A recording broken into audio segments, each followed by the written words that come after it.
Yes, మీ అందరికీ వందనములు. I'm very glad to be here with you today and to deliver a message from the Word of God. ఈ రాత్రి వేళ మీతో పాటుగా ఉండి దేవుని వాక్యంలో నుంచి సందేశాన్ని మీకు అందించడానికి చాలా సంతోషంగా ఉంది. Now today I want to speak about the topic of the leading of the Holy Spirit.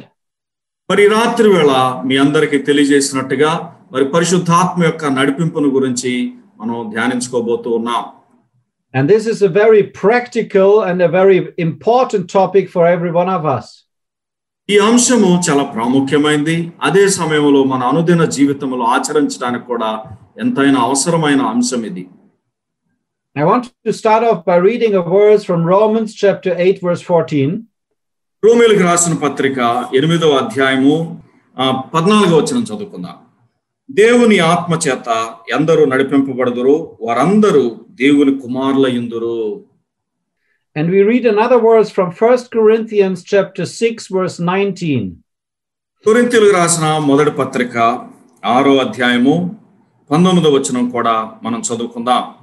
మీ దేహము దేవుని వలన మీకు అనుగ్రహింపబడి మీలోనున్న పరిశుద్ధాత్మకు ఆలయమై ఉన్నదని మీరు ఎరుగరా. And one more verse from John chapter 16. మరొక వచనం యోహాను సువార్త 16వ అధ్యాయంలో కూడా మనం చదువుకుందాం.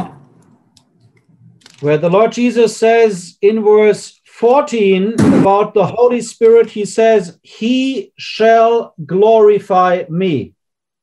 16వ అధ్యాయము 14వ వచనం మనం చదువుకుందాం.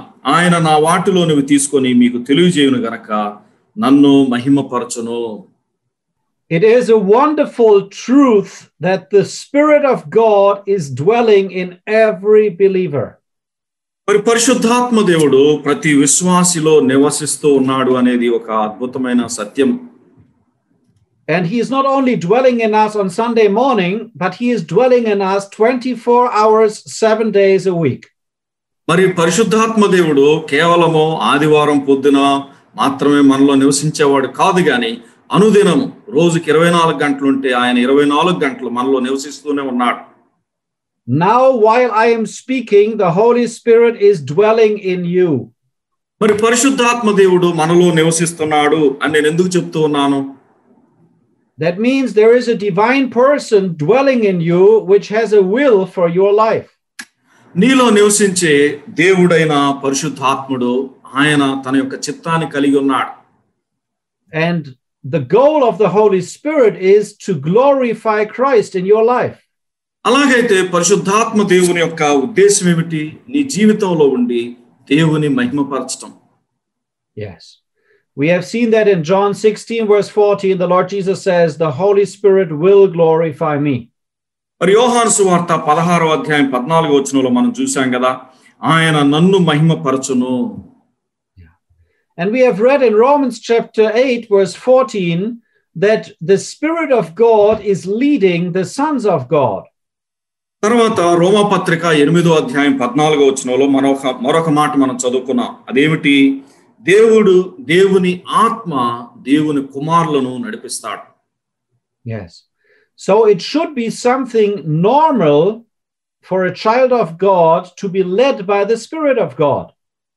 ఇదిగో చూడండి, పరిశుద్ధాత్మ దేవుని చేత నడిపింపబడటం, దేవుని పిల్లలు పరిశుద్ధాత్మ చేత నడిపింపబడటం అనేది మన జీవితంలో ఏదో ఒక అద్భుతం లాగానో లేకపోతే కొత్త సంగతి లాగానో కాక అది ఒక సామాన్యమైన సంగతిగా జరుగుతూ ఉండాలి.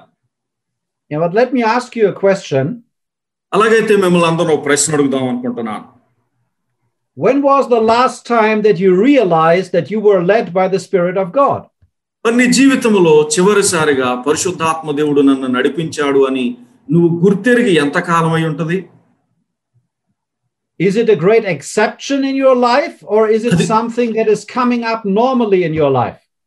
అది నీ జీవితంలో ఏదో అద్భుతములాగా ఎప్పుడో ఒకసారి అమావాస్యకు పున్నానికో జరిగేటట్టుగా ఉందా, లేకపోతే అనుదినం నీ జీవితంలో జరుగుతూ ఉన్నట్టుగా ఉందా?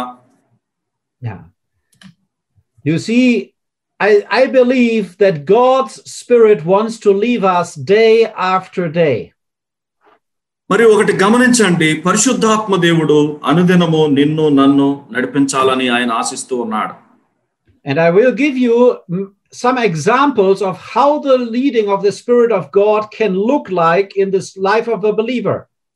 దాని గురించి మనం గుర్తెరగటం కోసం ఒక విశ్వాస జీవితంలో పరిశుద్ధాత్మ యొక్క నడిపింపు ఎలా ఉంటుంది అని గుర్తెరగటం కోసం మీ అందరికీ ఒక ఉదాహరణ కూడా నేను మీ ముందు ఉంచాలనుకుంటూ ఉన్నాను. Yes, but before we get into the practical aspect, I will give you some foundational teaching on the topic of the Holy Spirit.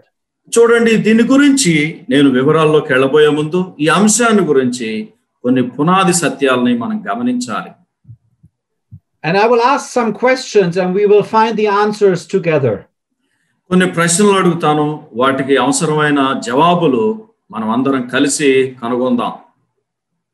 Now, the first question is, what was the precondition for the Holy Spirit to come into this world? What had to happen first before the Spirit of God could enter into this world? చూడండి, పరిశుద్ధాత్మ దేవుడు ఈ లోకములోనికి ప్రవేశించడానికంటే ముందు ఏమి జరగాలి? And we find the answer in John chapter 7 verse 39 that Christ had to be glorified first and then only the Spirit of God could come into this world. చూడండి, దీనికి జవాబు యోహాను సువార్త 7వ అధ్యాయంలో మనం చూడొచ్చు. ఇదిగో పరిశుద్ధాత్మ దేవుడు భూమి మీదకి పంపబడాలి అంటే యేసు క్రీస్తు ప్రభు మహిమపరచబడి ఉండాలి. Yes. And after Christ was glorified at the right hand of God, he sent the Holy Spirit into this world. మరి యేసు క్రీస్తు ప్రభు మహిమలో ప్రవేశించి తండ్రి కుడిపార్శ్వమున కూర్చున్న తర్వాత ఆయన పరిశుద్ధాత్మ దేవుని భూమి మీదకి పంపించాడు. Now the second question is, what has started with the coming of the Holy Spirit into this world? మరి పరిశుద్ధాత్మ దేవుడు ఈ లోకములకు వచ్చిన తర్వాత ఆయన ప్రారంభించింది ఏమిటి? And the answer is, the assembly of God, the body of Christ, came into being when the Holy Spirit came on the day of Pentecost. Pentecost దినాన పరిశుద్ధాత్మ దేవుడు ఈ లోకానికి వచ్చిన తర్వాత ఈ లోకములో ఇదిగో దేవుని యొక్క సంఘము ప్రారంభమైంది. So that's very important. The Church of God has started 2000 years ago at the day of Pentecost when the Spirit of God entered into this world. దేవుని యొక్క పరిశుద్ధాత్మ ఈ లోకములో ప్రవేశించినప్పుడు ఇదిగో పెంతెకోస్తు దినాన సంఘము ప్రారంభమైంది. It says in 1 Corinthians 12 verse 13 that we all have been baptized by one Spirit into one body. చూడండి, కొరింథీయులకు రాసిన మొదటి పత్రిక 12వ అధ్యాయం 13వ వచనంలో మనం చూస్తే ఇక్కడ రాయబడిన మాట మనం అర్థం చేసుకుందాం. ఒక్క ఆత్మ యందే బాప్తిస్మం పొందితిమి, మనమందరము ఒక్క ఆత్మను పానము చేసిన వారమైతిమి. Now another very important question is, who receives the Holy Spirit? ఇప్పుడు మనం అడుక్కోవాల్సిన, మనందరం తెలుసుకోవాల్సిన మరొక ముఖ్యమైన విషయం ఏంటంటే ఈ పరిశుద్ధాత్మను ఎవరు పొందుతారు? There are many different opinions on that question. ఈ ప్రశ్నకి అనేక మంది రకరకాల జవాబులు ఇస్తూ ఉంటారు. But we find the answer in Ephesians chapter 1 verse 14. దీనికి జవాబు మనకి ఎఫెసీయులకు రాసిన పత్రిక మొదటి అధ్యాయం 14వ వచనంలో మనం చూడవచ్చు. And there we read that after having believed the gospel of our salvation, we have been sealed with the Holy Spirit. Ephesians 1 verse 13. 13వ వచనంలో మనకి స్పష్టంగా ఉంది, మీరును సత్యవాక్యమును అనగా మీ రక్షణ సువార్తను విని క్రీస్తునందు విశ్వాసముంచి వాగ్దానము చేయబడిన ఆత్మ చేత ముద్రింపబడితిరి. So the condition to receive the Holy Spirit is to believe the gospel of our salvation. అలాగైతే మనకి స్పష్టమైన జవాబు ఇందులో కనబడుతూ ఉన్నది. నువ్వు పరిశుద్ధాత్మ దేవుని పొందాలి అంటే దానికంటే నువ్వు ముందు చేయవలసింది ఏమిటయ్యా అంటే ఇదిగో దేవుని యొక్క రక్షణ సువార్తను విని దాన్ని నమ్మిన వాడవై ఉండాలి. Okay, we don't need a special experience as it is taught in Christianity today, but the condition is simply to believe the gospel of Jesus Christ. నేటి దినాల్లో క్రైస్తవ మతంలో అనేక మంది పరిశుద్ధాత్మను పొందటానికి గురించి అనేక సంగతులు బోధిస్తూ ఉన్నారు, కానీ వారు చెప్పినట్టుగా లేదు. దేవుని వాక్యం సూటిగా ఏం చెప్తూ ఉంది అంటే దేవుని రక్షణ సువార్తను విని ఆయన యొక్క సువార్తను నమ్మాలి, ఆయన యందు విశ్వాసం ఉంచాలి. వారు మాత్రమే పరిశుద్ధాత్మను పొందుతారు. Very good. Now, there are two great basic truths for Christianity, for the Christian faith. క్రైస్తవ విశ్వాసానికి పునాది లాంటి రెండు సత్యాలు ఉన్నాయి. And I want you to remember these two important truths. ఈ రెండు సత్యాలని మీరు మీ మనసులో నాటుకొని వాటిని జ్ఞాపకం ఉంచుకోవాలని నేను ఆశిస్తూ ఉన్నాను. First of all, the first thing is there is a man in glory at the right hand of God. వాటిలో మొట్టమొదటిది ఏమిటయ్యా అంటే, ఇదిగో పరలోకములో ఒక నరుడున్నాడు. యేసు క్రీస్తు అనే నరుడు పరలోకములో ఉన్నాడు. Okay, Jesus Christ is glorified as a man at the right hand of God. యేసు క్రీస్తు ప్రభు నరుడుగా ఆయన మహిమపరచబడి ఇదిగో ఇప్పుడు తండ్రి కుడి పార్శ్వమున ఆయన కూర్చొని ఉన్నాడు.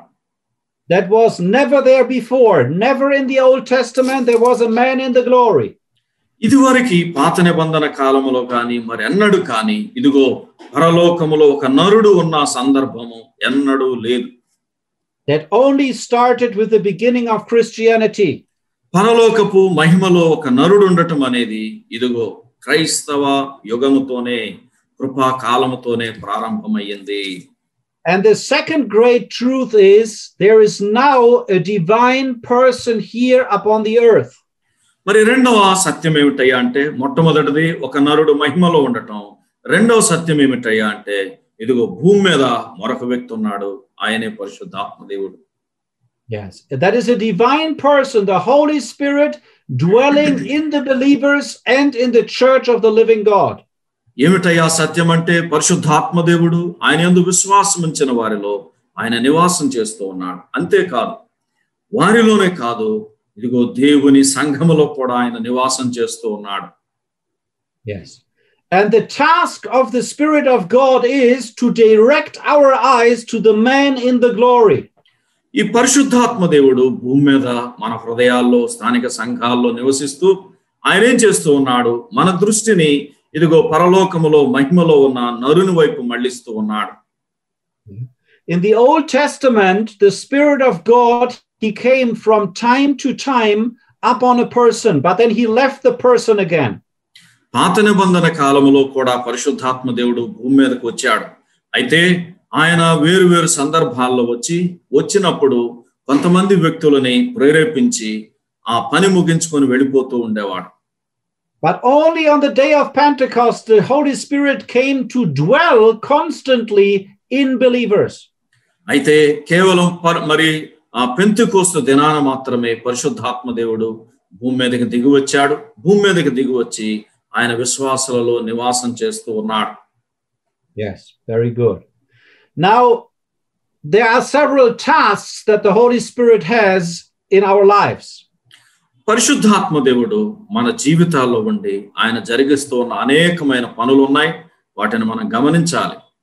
Now, one of them I already mentioned, he shall glorify Christ in our life. That means he shall direct our eyes to the man in glory. ఏమిటయ్యా ఆయన చేసే వేరు వేరు పనులంటే, వాటిలో ఒకటి ఇప్పటికే నేను ప్రస్తావించాను, మళ్ళీ చెప్తూ ఉన్నాను. ఏమిటయ్యా అంటే, ఇదిగో పరలోకములో ఉన్న నరుడైన యేసు క్రీస్తు వైపు మన యొక్క దృష్టిని, మన యొక్క ఆలోచనలను, తలంపులను ఆయన మళ్ళించి ఆయన వైపు తిప్పుతాడు. Secondly, the Holy Spirit shall guide us into the truth of God's word. రెండవది ఏమిటయ్యా అంటే, దేవుని వాక్యములో ఉన్న ఆయన సత్యాన్ని గ్రహించేటట్టుగా దానిలోకి మనల్ని నడిపిస్తూ ఉంటాడు. That's what we read in John 16 verse 13, he shall guide you into the truth. మరి యోహాను సువార్త 16వ అధ్యాయము 13వ వచనంలో మనం చదువుతూ ఉంటాం, పరిశుద్ధాత్మ దేవుడు వచ్చి ఆయన మనల్ని సర్వసత్యములోనికి నడిపించేవాడుగా ఉన్నాడు. So we can only understand the truth of God's word by the power of the Holy Spirit. దేవుని వాక్యములో ఉన్న సత్యాన్ని మనం గ్రహించాలి అంటే అది స్వశక్తి వలన సాధ్యం కాదు, గాని పరిశుద్ధాత్మ యొక్క శక్తి వలనే, ఆయన నడిపింపు వలనే సాధ్యమవుతూ ఉంటుంది.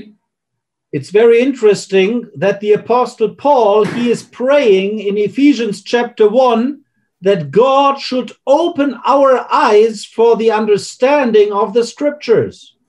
మరి ఎఫెసీయులకు రాసిన పత్రిక 1వ అధ్యాయంలో అపోస్తలుడైన పౌలు అక్కడ ప్రార్థన చేస్తూ ఉన్నాడు. మనం లేఖనాలను గ్రహించున్నట్లు మరి పరిశుద్ధాత్మ దేవుడు మన మనోనేత్రాలు వెలిగించాలి అని ప్రార్థన చేస్తూ ఉన్నాడు. We need to realize that we need the help of the Spirit of God in order to understand the word of God. దేవుని వాక్యాన్ని అర్థం చేసుకోవాలంటే దేవుని పరిశుద్ధాత్మ యొక్క సహాయము మనకెంతైనా అవసరం. Yes. Thirdly, we see that the Spirit of God wants to transform us into the image of Christ. మూడవదిగా పరిశుద్ధాత్మ దేవుడు మనలను యేసు క్రీస్తు ప్రభు యొక్క సారూప్యములోనికి మార్పు చెందేటట్టుగా చేయాలని ప్రయత్నం చేస్తూ ఉన్నాడు. That's what we read in 2 Corinthians 3 verse 18. ఈ మాట కొరింథీయులకు రాసిన 2వ పత్రిక 3వ అధ్యాయం 18వ వచనంలో మనం చదువుకోవచ్చు. If you want, you can read that verse. ఆ వచనం మనం చదువుకుందాం. చూడండి, కొరింథీయులకు రాసిన 2వ పత్రిక 3వ అధ్యాయము 18వ వచనం. మనమందరమును ముసుగులేని ముఖముతో ప్రభు యొక్క మహిమను అద్దం వలె ప్రతిఫలింప చేయుచు మహిమ నుండి అధిక మహిమను పొందుచు ప్రభువగు ఆత్మ చేత ఆ పోలికగానే మార్చబడుచున్నాము. Yes. Point number 4, the Spirit of God will give us power for witnessing for Christ in this world. నాలుగవ అంశం ఏమిటంటే ఈ లోకములో మనము క్రీస్తు కోసం సాక్ష్యం ఇవ్వటానికి పరిశుద్ధాత్మ దేవుడు మనకి శక్తిని అనుగ్రహించి బలపరిచి వాడుకుంటూ ఉన్నాడు. That's what we read in Acts chapter 1 verse 8. ఈ మాట మనకి అపోస్తల కార్యముల గ్రంథం 1వ అధ్యాయము 8వ వచనంలో ఉంది. There it says, "You shall be my witnesses and you shall receive power for witness when the Holy Spirit has come."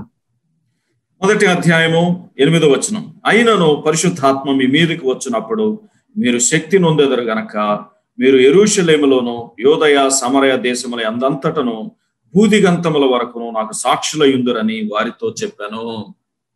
And we see that very clearly in the life of Simon Peter. మరి ఈ యొక్క మాటలు సీమోను పేతురు యొక్క జీవితంలో నెరవేరటం మనం గ్రహించగలం. When Simon Peter was without the Spirit of God, he was afraid before a maidservant and he denied his Lord 3 times. పరిశుద్ధాత్మ దేవుడు భూమి మీదకి దిగి రావటానికి ముందు ఇదిగో చూడండి, సీమోను పేతురు ఒక చిన్న అమ్మాయిని గురించి ఆమె విషయంలో కూడా భయపడ్డాడు. But after Simon Peter was zealed with the Spirit of God, he preached the first Christian sermon before 3,000 people. అయితే పరిశుద్ధాత్మ దేవుడు దిగి వచ్చిన తర్వాత, ఆ పరిశుద్ధాత్మ ద్వారా ముద్రింపబడిన తర్వాత ఆయన మొట్టమొదటి ప్రసంగం 3,000 మందికి చేశాడు, ధైర్యంగా బోధించాడు. So he received power for testimony. అలాగైతే ఇదిగో సాక్ష్యం ఇవ్వటానికి ఆయన శక్తి పొందాడు అని మనం గ్రహించాలి. And the last point of the task of the Holy Spirit is that he gives us the power to overcome sin in our lives. పరిశుద్ధాత్మ దేవుడు మనలో జరిగించే మరొక కార్యం, చివరి అంశంగా మనం చెప్పుకుందాం, పాపాన్ని జయించే శక్తిని ఆయన మనకు అనుగ్రహిస్తాడు.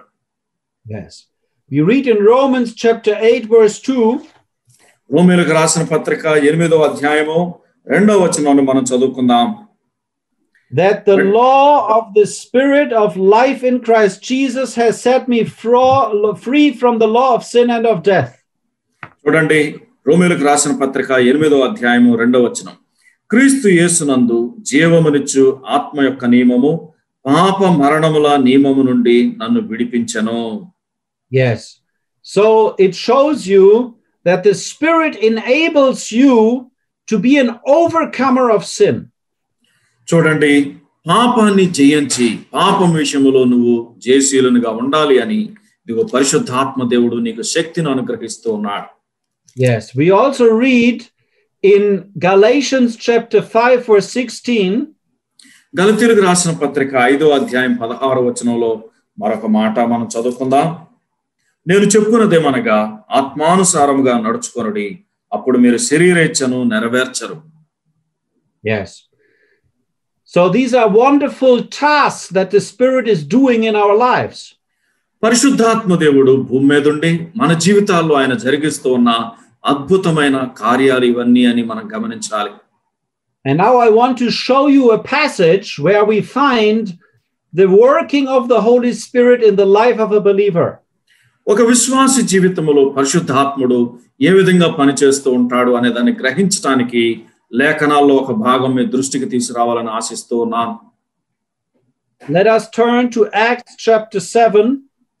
ఈ సందర్భంలో అపోస్తల కార్యముల గ్రంథం 7వ అధ్యాయంలో కొన్ని మాటలు మనం చదువుకుందాం.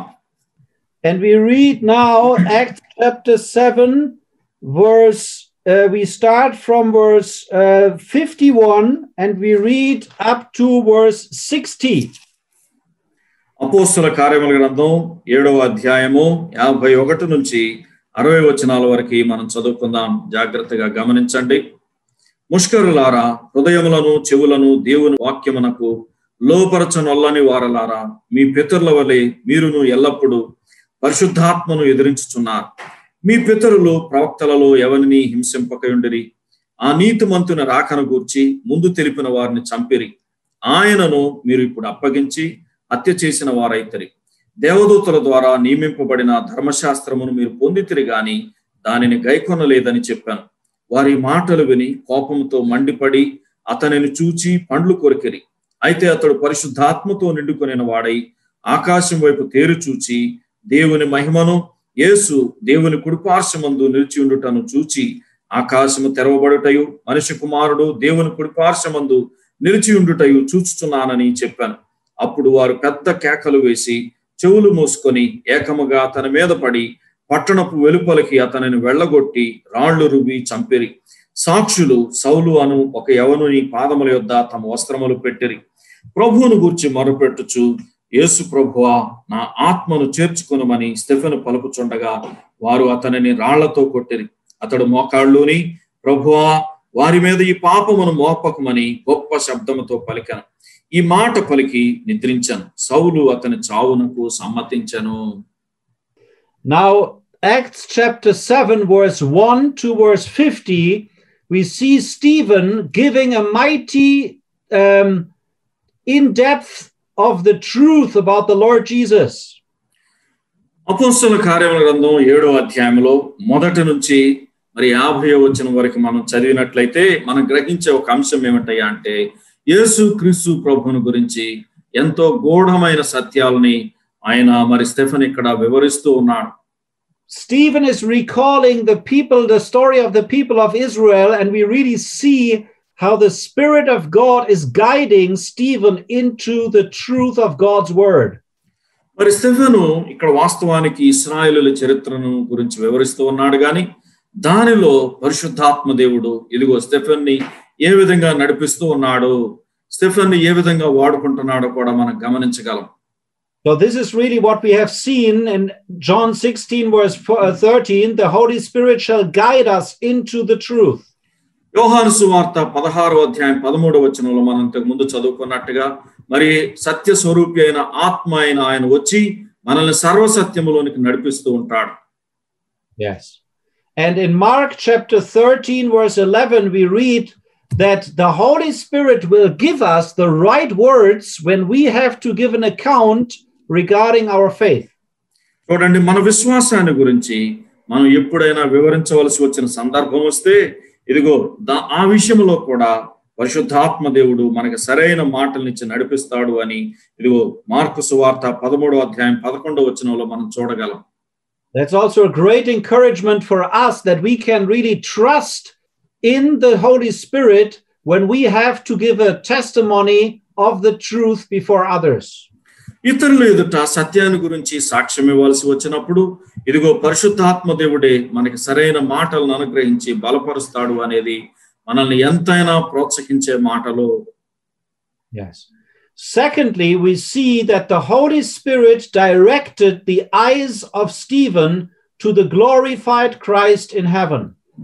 ఇంకో రెండో సంగతి మనం గమనించవలసింది ఏమిటంటే అంటే పరిశుద్ధాత్మ దేవుడు స్టెఫెను యొక్క నేత్రాలను ఇదిగో మహిమలో ఉన్న యేసుక్రీస్తు ప్రభు వైపు మళ్ళిస్తూ ఉన్నాడు. That means he made Jesus great before the eyes of Stephen. That means he glorified Christ in the eyes of Stephen. దాని ఉద్దేశం ఏమిటి అంటే పరిశుద్ధాత్మ దేవుడు స్టెఫెనులో ఉండి ఇదిగో స్టెఫెను నేత్రాల ఎదుట మహిమలో ఉన్న యేసు ప్రభువును ఇదిగో ఎంతగానో మహిమపరచాడని మనం గ్రహించాలి. Yes, we have read in John 16 verse 14, he shall glorify me, the Lord Jesus said about the Holy Spirit. యేసు ప్రభు యోహాను సువార్త 16వ అధ్యాయం 14వ వచనంలో సెలవిచ్చినట్టుగా ఇదిగో ఆయన నన్ను మహిమపరచును అని మనం ఆ మాటను కూడా మరొకసారి జ్ఞాపకం చేసుకోవాలి. Yes. Now thirdly, we see how the Spirit gave power to Stephen to witness of Christ before the Jewish council. మూడవదిగా ఇదిగో పరిశుద్ధాత్మ దేవుడు స్టెఫెనుకి శక్తిని అనుగ్రహించి ఇశ్రాయేలు జనాంగం ఎదుట సాక్ష్యం ఇవ్వటానికి ఇదిగో ఆయన బలపరిచి వాడుకుంటూ ఉన్నాడు. So Stephen with boldness he witnessed and said, I see the Son of Man glorified at the right hand of God. Stephen ఎంతో ధైర్యము కలిగిన వాడుగా మరి ఇశ్రాయేలు జనాంగం ఎదుట నిలబడి ఇక్కడ అంటూ ఉన్నాడు, ఆకాశము తెరవబడుటయు మనుష్య కుమారుడు దేవుని కుడిపార్శ్వమందు నిలిచి ఉండుటయు చూచుచున్నాను అని వారికి ఎంతో గొప్ప సాక్ష్యం ఇస్తూ ఉన్నాడు. Now that corresponds to Acts chapter 1 verse 8 where the Lord Jesus says, you shall receive power for testimony when the Spirit of God is come. ఇది ఎలాగుందయ్యా అంటే అపోస్తల కార్యముల గ్రంథం 1వ అధ్యాయం 8వ వచనంలో మనం ఇదివరకు చదువుకున్నాం. మరి యేసు ప్రభు పలికిన మాటలు, అయినను పరిశుద్ధాత్మ మీ మీదకి వచ్చినప్పుడు మీరు శక్తి నొందెదరు అన్నట్లుగా ఆ వాక్యము స్టెఫెనులో నెరవేరుతూ ఉన్నది. Now fourthly, we see how the Spirit of God is transforming Stephen into the image of Christ. మరి తర్వాత మరొక సంగతి మనం గమనించాలి. ఏమిటది? స్టెఫెను యేసు క్రీస్తు ప్రభు యొక్క స్వారూప్యములోనికి మార్పు చెందుతూ ఉన్నట్టుగా మనం ఇక్కడ చూస్తూ ఉన్నాం. How can we see that? అది మనకి ఎలా అర్థమవుతుంది, ఎలా గమనించగలం ఆ సంగతి? Because we see that Stephen is praying like the Lord Jesus. ఎందుకయ్యా అంటే స్టెఫెను యేసు ప్రభు ఏ విధంగా అయితే ప్రార్థించాడో అదే విధంగా ఇక్కడ స్టెఫెను కూడా ప్రార్థన చేస్తూ ఉన్నాడు. The Lord Jesus prayed, Father, forgive them for they know not what they do. And Stephen prayed, Lord Jesus, do not lay that sin to their charge. మరి యేసు ప్రభు కూడా మరి అక్కడున్న రాణు వారు యూదులు ప్రభు మీద దాడి చేస్తూ ఉన్నప్పుడు, తండ్రి వీరేమి చేయుచున్నారు, వీరెరుగరు గనక వీరిని క్షమించుము అని తండ్రికి విజ్ఞాపన చేసినట్టుగాని స్టెఫెను కూడా ఆయన మీద దాడి చేస్తూ రాళ్ళు రువ్వుతున్న వారి పక్షముగా విజ్ఞాపన చేస్తూ ఉన్నాడు. Yes. So Stephen acted in a Christ-like manner. మరి స్టెఫెను క్రీస్తును పోలి క్రీస్తు వలె మాట్లాడుతూ ఉన్నాడు. Yes. So that shows us, like 2 Corinthians 3 verse 18, Stephen was transformed into the image of Christ. కొరింథీయులకు రాసిన 2వ పత్రిక 3వ అధ్యాయం 18వ వచనంలో మనం చదువుకున్న మాట మీ అందరికీ గుర్తుంటుంది. ప్రభువు ఆత్మ చేత ఆ పోలికగానే మార్చబడుచున్నాము అని. అదే విధంగా స్టెఫెను కూడా ఇదిగో క్రీస్తు పోలికలోకి మార్చబడి ఉన్నాడు. Yes. And fifth point, we see that Stephen, in the power of the Spirit of God, he overcame evil by doing good. మరి 5వ అంశం ఏమిటి? పరిశుద్ధాత్మ శక్తి వలన మనం పాపాన్ని జయిస్తాము అనేది స్టెఫెను జీవితంలో అది రుజువు చేయబడుతూ ఉన్నది. ఎలాగయ్యా? ఇదిగో అక్కడ నిలబడిన ముష్కరులైన యూదులు స్టెఫెను మీద దాడి చేస్తూ ఉంటే స్టెఫెను మాత్రం వారికి మేలు చేస్తూ వారి పక్షంగా విజ్ఞాపన చేస్తూ ఉన్నాడు. So he didn't give liberty to the flesh, but he showed the fruit of the Spirit in his action. ఇక్కడ చూడండి, స్టెఫెను ఇదిగో శరీర ఉద్రేకానికి తావివ్వకుండా, శరీర కార్యాలకు తావివ్వకుండా ఆత్మ ఫలము ఆయనలో కనబడేటట్టుగా ఆత్మ కార్యం జరిగించటానికి తనను తాను లోపరుచుకుంటూ ఉన్నాడు. Yes. Now Stephen is like a great example for us. అలాగైతే స్టెఫెను మనందరికి ఒక గొప్ప మాదిరిగా ఉన్నాడు. He was a man in whom the Spirit of God could act freely. స్టెఫెనులో పరిశుద్ధాత్మ దేవుడు స్వేచ్ఛగా తన కార్యాన్ని జరిగించగలిగాడు. The question is, do we also give such a room for the Holy Spirit in our lives? అలాగైతే ప్రశ్న ఏమిటయ్యా అంటే మన జీవితంలో కూడా పరిశుద్ధాత్మ దేవుడు తన కార్యం జరిగించడానికి ఆయనకు పూర్తి స్వేచ్ఛ స్వాతంత్ర్యాలను మనం అనుగ్రహించగలుగుతూ ఉన్నామా? Yes. Now I want to show you 3 things how the Spirit of God may speak to us. పరిశుద్ధాత్మ దేవుడు మనతో ఏ విధంగా మాట్లాడగలడో మనం అర్థం చేసుకోవడానికి 3 విషయాలు మీకు తెలియజేయాలని ఆశిస్తూ ఉన్నాను. Yes. Now, first of all, the Spirit of God may speak to us through the Word of God. మొట్టమొదటిగా పరిశుద్ధాత్మ దేవుడు మరి దేవుని వాక్యం ద్వారా మనతో మాట్లాడతాడు. Yes. We read in 1 Corinthians chapter 2 verse 13.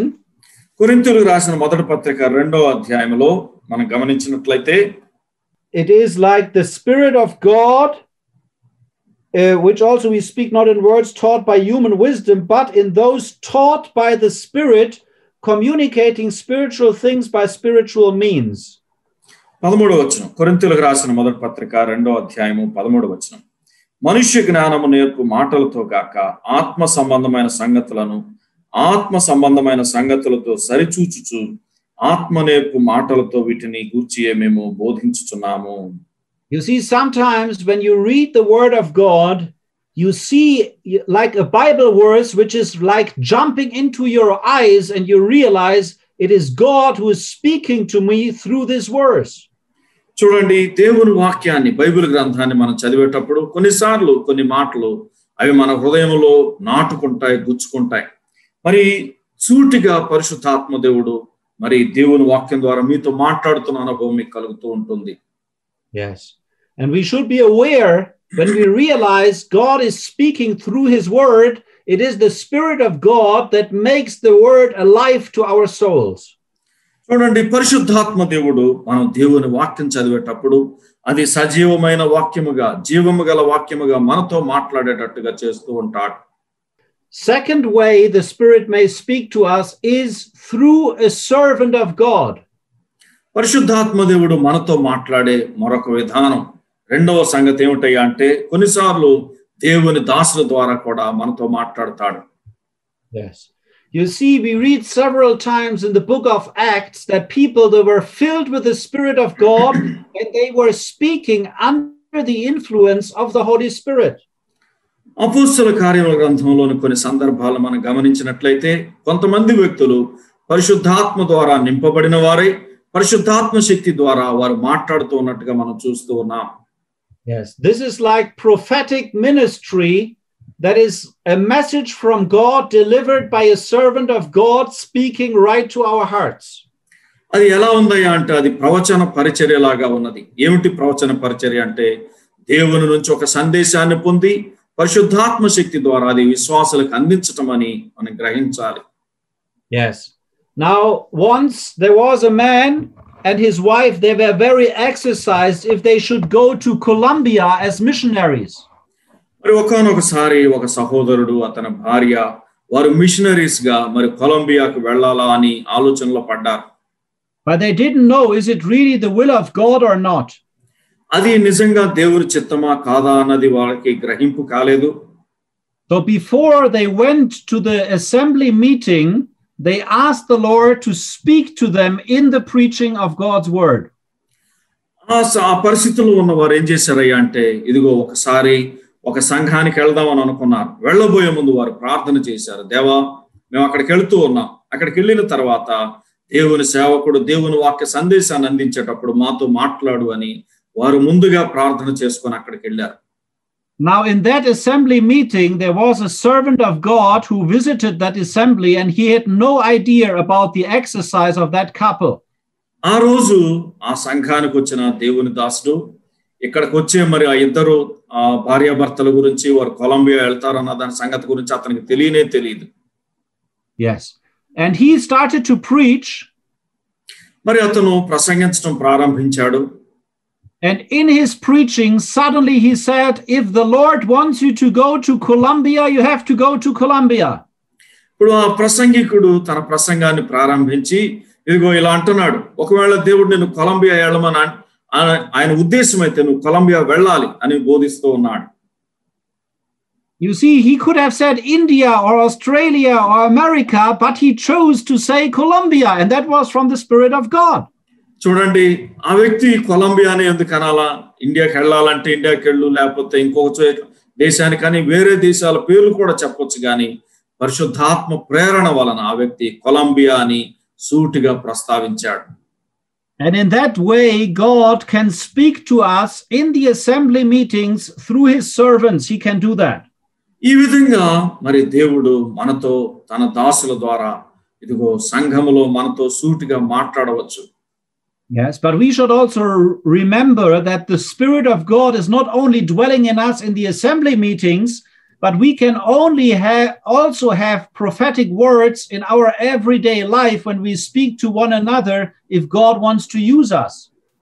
చూడండి, కేవలం సంఘంగా మనం చేరి వచ్చినప్పుడు మాత్రమే మరి ప్రవచన పరిచర్యలో పరిశుద్ధాత్మ దేవుడు మనతో మాట్లాడతాడని కాదు. మరి కొన్నిసార్లు మనం వ్యక్తిగతంగా కూర్చొని ఒకరితో ఒకరము దేవుని వాక్యాన్ని మరి పంచుకుంటూ ఉన్నప్పుడు కూడా పరిశుద్ధాత్మ దేవుడు తన ప్రవచన పరిచర్యను జరిగించవచ్చు. We read about the daughters of Philip, and they were prophesying. So they were really giving messages from God in their conversations with people. చూడండి, ఫిలిప్ యొక్క కుమార్తెల గురించి కూడా మనం చదువుకుంటాం. వారు కూడా వారి యొక్క సంభాషణలో దేవుని వాక్యాన్ని ఇతరులతో పంచుకుంటూ ఉన్నారు. వారు కూడా ప్రవచిస్తూ ఉన్నట్టుగా మనం గమనిస్తూ ఉన్నాం. And a third way how the Spirit of God may speak to us or may lead us is by intuition, by pressing the will of God on our minds. మరి పరిశుద్ధాత్మ దేవుడు మనతో మాట్లాడే మూడో విధానం ఏమిటయ్యా అంటే మన యొక్క మరి సహజమైన ఆలోచన ధోరణి ద్వారా. ఎలాగయ్యా అంటే దేవుని యొక్క చిత్తాన్ని మన మనసుల్లో పదే పదే అది మనకి గ్రహింపుకు వచ్చేటట్టుగా చేయటం ద్వారా.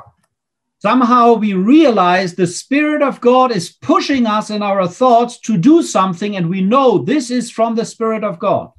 కొన్నిసార్లు పరిశుద్ధాత్మ దేవుడు ఏం చేస్తాడయ్యా అంటే కొన్ని సంగతులు, కొన్ని ఆలోచనలు మన మనసుల్లో సారి పుట్టించి అది ఆయన ఆలోచనగా మనకి గ్రహింపు కలుగజేస్తాడు. Yes. I think of Philip in Acts chapter 8. అపోస్తలుల కార్యముల గ్రంథం 8వ అధ్యాయంలో ఫిలిప్ యొక్క వృత్తాంతం అక్కడ ఉంటుంది. Now there we read that Philip, he received a commandment by the Holy Spirit that he should join the chariot of the Ethiopian man. 8వ అధ్యాయంలో మనందరికీ తెలిసిందే. ఇదిగో పరిశుద్ధాత్మ దేవుడు ఫిలిప్పుకి ఒక సంగతి తెలియజేస్తూ ఉన్నాడు. మరి ఐథియోపియుడైన నపుంసకుడు తన రథం ఎక్కి ప్రయాణం చేస్తూ ఉన్నాడు. అతను కలుసుకోమని పరిశుద్ధాత్మ దేవుడు ఫిలిప్పును ప్రేరేపిస్తూ ఉన్నాడు. Yeah, and in that way the Spirit of God can give us a clear conviction that we shall speak to someone or a witness for someone of Christ. క్రీస్తుని గురించి కొంతమంది వ్యక్తులతో సంభాషించమని లేకపోతే సాక్ష్యం ఇవ్వమని ఈ విధంగా పరిశుద్ధాత్మ దేవుడు మనకు సూటి అయిన సూచనలు ఇచ్చి ఆజ్ఞలు ఇచ్చి మనల్ని నడిపిస్తూ ఉంటాడు. Yes. I would like to give you a wonderful testimony from Charles Stanley, who was an evangelist and who was really many times led by the Spirit of God. మరి చార్లెస్ స్టాన్లీ అనే ఒక సువార్థికుడు ఉన్నాడు. ఆయన అనేక సార్లు పరిశుద్ధాత్మ చేత నడిపింపబడి పరిచర్యలో కొనసాగాడు. ఆయన గురించి కూడా కొన్ని మాటలు మీకు తెలియజేద్దాం అనుకుంటూ ఉన్నాను. You see, one day this Charles Stanley, he was in a meeting where they were praying together with other Christians. మరి చార్లెస్ స్టాన్లీ గారు అనే ఈ సువార్థికుడు కొంతమంది సహోదరులతో కలిసి అక్కడ ప్రార్థనలో ఉన్నాడు. In that prayer meeting, he received the conviction that he should go to Scarborough, to a certain place called Scarborough, to preach the gospel there. మరి ఆ ప్రార్థనా కూడికలో ఇతరులతో కలిసి ప్రార్థన చేస్తూ ఉన్నప్పుడు ఆ చార్లెస్ స్టాన్లీ గారికి మరి దేవుడు మరి ఒక సుస్పష్టమైన సూచనలు ఇస్తూ ఉన్నాడు. మరి స్కాబరో అనే ఆ ప్రాంతానికి వెళ్ళి అక్కడ దేవుని వాక్యాన్ని ప్రకటించాలి అని. But he had no money to pay for a train ticket. మరి అక్కడికి వెళ్ళి సువార్త ప్రకటించడానికి ఇదిగో ట్రైన్ టికెట్ కొనుక్కోవడానికి కూడా ఆయన దగ్గర డబ్బులు లేవు. But he says, if the Lord is giving me the task to go, I will go. అప్పుడైతే ఆయన ఏమన్నాడో తెలుసా? అక్కడికి వెళ్ళమని దేవుడు నాకు ఆ పని అప్పగిస్తే నేను వెళ్తాను, వెళ్ళి తీరుతాను అన్నాడు. So he went to the railway station. ఆ సమయంలో అతను జేబులో డబ్బులు లేకపోయినా సరే రైల్వే స్టేషన్కి వెళ్ళిపోయాడు. And when he started to walk up the stairs of the railway station, suddenly there was a brother who said, "Oh, I heard that you go to that place. I want to support you here. You have some money to buy a train ticket." చూడండి అద్భుతంగా ఇదిగో ఆ Charles Stanley గారు స్టేషన్కి వచ్చి station లో మెట్లు ఎక్కుతూ ఉన్నప్పుడు ఆ మెట్ల మీద మరొక సహోదరుడు కనబడి ఇగో నువ్వు ఫలానా ప్రాంతానికి వెళుతూ ఉన్నావట కదా, అక్కడికి వెళ్ళటానికి నీకు సహాయం చేయాలని నేను ప్రేరేపింపబడ్డాను అని అంటూ ఉన్నాడట. Yes. Now, while he could buy the train ticket and he entered into the train. మరి ఆ విధంగా ఆయన ట్రైన్ టికెట్ కొనుక్కున్నాడు, మరి ట్రైన్ లో కూడా ఎక్కాడు. Yes. Now, Charles Stanley, he knew the Spirit of God made it clear to him that someone would come to the train station to pick him up in that place, Scarborough. ఆ train ఎక్కాడు, train వెళుతూ ఉన్నప్పుడు మరి Charles స్టాన్లీకి మరొక ఆలోచన వస్తూ ఉంది మనసులోకి. ఇతన్ని మరి ఆహ్వానించడానికి ఎవరో ఒకరు స్టేషన్కి వస్తారు, ఆ స్కాబరో స్టేషన్కి వచ్చి అతన్ని ఆహ్వానిస్తారు అని ఆలోచన మనసులో మెదులుతూ ఉంది. He didn't know that person, but he says, I am sure the Lord will send someone to the station to pick me up and to show me where I shall go. మరి ఆ వ్యక్తికి తెలియదు కానీ ఇతను ఏమంటున్నాడంటే స్పష్టంగా ఒక వ్యక్తి వస్తాడు, ఆ వ్యక్తి నేను ఎక్కడికి వెళ్ళాలి, ఎక్కడికి వెళ్ళి దేవుని వాక్యం ప్రకటించాలి, వచ్చిన వ్యక్తి నాకు తెలియజేస్తాడు అని ఈయన అంటూ ఉన్నాడు. So when he reached the station in Scarborough, he went off the train. Scarborough station వచ్చింది, ఈయన ట్రైన్ దిగాడు. And then there was a man who was standing close to him, who was observing him. ఆ సమయంలో మరొక వ్యక్తి దూరంగా నిలబడి అక్కడ దగ్గరలో నిలబడి మరి చార్లెస్ స్టాన్లీని గమనిస్తూ ఉన్నాడు. But Charles Stanley, he was not sure, is this the person, yes or no? అయితే చార్లెస్ స్టాన్లీకి ఆ వ్యక్తి అవునా కాదా అన్నది స్పష్టంగా తెలియదు. But then he says, oh, I have to believe the Lord. I will talk to him. I will ask him. అప్పుడు Charles Stanley ఏమన్నాడంటే ఇదిగో నేను దేవుని యందు నమ్మిక ఉంచాలి కదా, ఆ వ్యక్తి దగ్గరికి వెళ్ళి అడుగుతాను అని అంటున్నాడు. So Charles Stanley started to talk to this brother. అప్పుడు చార్లెస్ స్టాన్లీ ఆ వ్యక్తి దగ్గరికి వెళ్ళి, ఆ సహోదరుని దగ్గరికి వెళ్ళి అతనితో మాట్లాడుతూ ఉన్నాడు. And this brother, he says, are you Charles Stanley? అక్కడికి వెళ్ళగానే ఆ వ్యక్తి మరి ఈయన అడుగుతూ ఉన్నాడు, చార్లెస్ స్టాన్లీ గారు మీరేనా అని. And he says, yes, I am. How do you know my name? అప్పుడు ఆయన ఏమంటున్నాడంటే అవును నేనేనయ్యా, సరే గాని మరి నా పేరు నీకు ఎలా తెలుసు అంటున్నాడు. And this brother, he says, you know, normally another brother from another place, he should come to preach with us today in our assembly meeting, but he could not come because his train was missed. అప్పుడు ఆయన ఏమన్నాడంటే వాస్తవానికి వాళ్ళ ఒక సహోదరుడు మా మధ్యలోకి వచ్చి వాక్య సందేశం అందించాలి, అయితే ఆయన ట్రైన్ మిస్ అయ్యింది, అందుకని ఆయన రాలేకపోయాడు అంటున్నాడు. And that's why I was so disappointed. అందుకని నేను చాలా నిరుత్సాహపడ్డాను. And I came to the railway station and the Spirit of God told me, this is Charles Stanley, I have sent him. మరి అందుకని నేను నిరుత్సాహంతో స్టేషన్కి వచ్చాను. వస్తే పరిశుద్ధాత్మ దేవుడు నాతో మాట్లాడుతూ ఇదిగో ఈ వ్యక్తి చార్లెస్ స్టాన్లీ, ఈయన నేను పంపాను అని నాకు తెలియజేస్తున్నాడని అన్నాడట. And so that's how these two people, they came together, and Charles Stanley, he started to preach in his church. ఆ విధంగా ఇద్దరు మరి పరిశుద్ధాత్మ దేవుని యొక్క నడిపింపు ద్వారా కలుసుకున్నారు. వారిద్దరు వెళ్ళి ఆ స్థానిక సంఘములో మరి ఆయన ప్రసంగించడానికి వారిద్దరు కలిసి ప్రయాణం చేశారు. Now there are many other examples in church history how clearly the Spirit of God can speak to us and can lead us. సంఘ చరిత్రని ఈ విధంగా మనం గమనించుకుంటూ పోయినట్లయితే పరిశుద్ధాత్మ దేవుడు చేసిన ఇటువంటి అద్భుత కార్యాలు అనేకమైన ఉన్నాయి. వాటి ద్వారా మనం అనేక సంగతులు కూడా నేర్చుకోవచ్చు. There are also many other wonderful examples in the book of Acts. అంతేకాదు అపోస్తల కార్యముల గ్రంథంలో కూడా కొన్ని అద్భుతమైన వృత్తాంతాలు మన ముందు ఉంచబడినాయి. But for today our time is over. అయితే ఈ రాత్రి వేళ మన సమయం అయిపోయింది. But I really hope that you may all be encouraged to trust more in the leading and in the action of the Holy Spirit. అయితే మీరందరూ ఇదిగో పరిశుద్ధాత్మ యొక్క నడిపింపులో ఆయన యొక్క కార్యాలు జరిగించే దానిలోను మీరు కూడా మరి దాని అనుభవంలోకి రావాలని మిమ్మల్ని అందరినీ ప్రోత్సహిస్తూ ఉన్నాను. Don't forget, there is a divine person dwelling in you who has a will for you every day. మనందరం మర్చిపోకూడని ఒక గొప్ప సంగతి ఏమిటంటే పరిశుద్ధాత్మ దేవుడు మనలో నివసిస్తూ ఉన్నాడు. మనల్ని నడిపించడానికి ఆయన సిద్ధంగా ఉన్నాడు అన్నది మనం మర్చిపోకూడని గొప్ప సత్యం అది.